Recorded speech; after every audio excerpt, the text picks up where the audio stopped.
Luca De Meo résoudra son dilemme Alonso Piastri cet été. On aime beaucoup Fernando, il va falloir trouver une solution pour tout le monde, car on a aussi Esteban et Oscar qui sont très bons. Nous voulons protéger nos pilotes et chercher une solution idéale là, pour chacun. Eh ben De Meo, t'as qu'à faire une écurie Dacia. Dacia F1 Team, voilà, ça c'est bien. Tu mets Alonso dedans, leader de Dacia F1 Team, et tu mets un autre pilote, je sais pas qui d'ailleurs, mais voilà.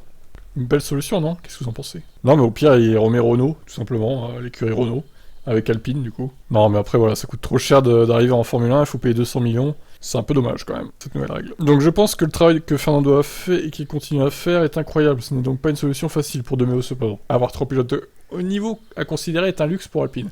Nous avons combiné l'expérience d'Alonso avec la jeunesse d'Ocon, et maintenant Piastri entre dans l'équation. C'est un défi de trouver un baquet pour eux trois. La solution ne sera pas agréable à 100% pour tous les trois. Mais alors, Ocon, je vois pas pourquoi il le met dedans, parce qu'il a un contrat à long terme. Mais nous pensons que nous devons leur donner une chance à chacun. Le scénario le plus probable est qu'Alonso quitte Alpine, le jeune Australien Piastri rejoignant Ocon chez Alpine à partir de 2023. Nous devons protéger les trois pilotes, mais aussi ne pas gâcher le super talent de Piastri. C'est un dilemme, nous le résoudrons. Fernando a 41 ans, Piastri 21. Le moment du changement viendra, mais Fernando est une légende, et nous ne pouvons donc pas le traiter comme s'il n'était qu'un autre employé d'Alpine. Selon l'ami d'Alonso, Pedro de la Rosa, les commentaires de Luca De Meo seront déjà un signe qu'Alpine cherche une solution pour Alonso pour passer à autre chose. J'ai été surpris, la question pour moi était de savoir si Fernando aimerait courir, et non l'inverse. Elle plane en Formule 1 est un moyen long terme, sinon il n'y a pas de résultat. La façon dont elle plane fonctionne est d'avoir Fernando dans l'équipe pendant plusieurs années. Non mais elle plane, voilà, c'est de la com, leur plan il est bidon, il n'existe pas, voilà, faut arrêter avec ça. Hein. Luca De Meo a également démenti les suggestions qu'Alpine stagnait toujours, malgré ses progrès, ses grands projets de victoire, et de titres d'ici plusieurs années. Personne ne sait quand tu vas être champion. Il faut voir la progression. 3 ans pour monter une équipe compétitive, c'est normal. On a vu ça avec tout le monde, y compris Red Bull ou Mercedes. Ça prendra du temps. Ouais, alors, sauf que... Ok.